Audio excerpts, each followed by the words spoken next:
વિદ્યાર્થી મિત્રો ઘણા બધા વિદ્યાર્થી મિત્રો એમ સ્કોલરશિપમાં એપ્લિકેશન અપ્લાય કરી દીધેલ છે. તો તેવા વિદ્યાર્થી મિત્રોને પોતાનું એપ્લિકેશન સ્ટેટસ ચેક કરવા માટે કઈ રીતે કરવું અને શું કરવું આ વિડીયોમાં સંપૂર્ણ માહિતી આપેલી છે. તો વિડીયોના અંત સુધી મિત્રો તમે બન્યા રહીજો. તો ચાલો વિદ્યાર્થી મિત્રો આપણે પ્રોસેસ સ્ટાર્ટ કરીશું.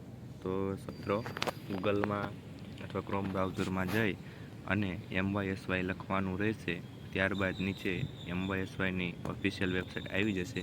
તેના પર ક્લિક કરીએ એટલે વિદ્યાર્થી મિત્રો આખું આવી રીતના પેજ ખુલી જશે.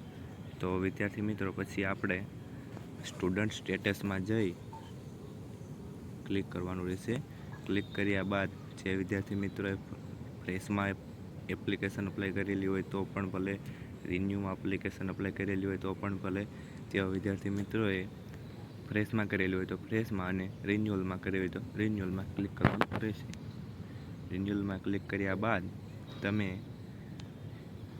કે પહેલી રિન્યુઅલ કરેલ છે, બીજી કરેલ છે, ત્રીજી, ચોથી, પાંચમી આમ 5 સુધી આવશે. તો મિત્રો મેં બીજી કરેલી છે.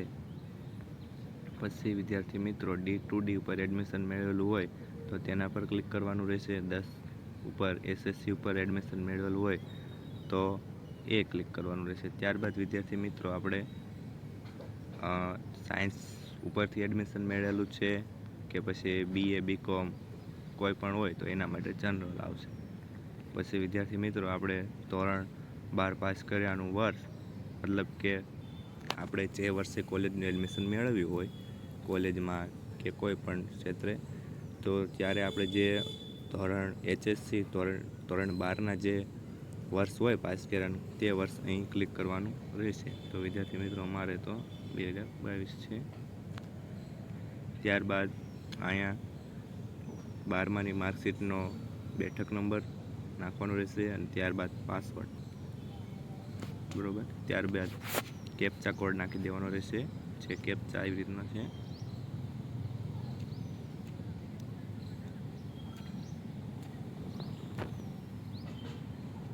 બાદ મિત્રો ગેટ સ્ટુડન્ટ ડિટેલમાં આપણે ક્લિક આપીશું એટલે નીચે આવી રીતના પછી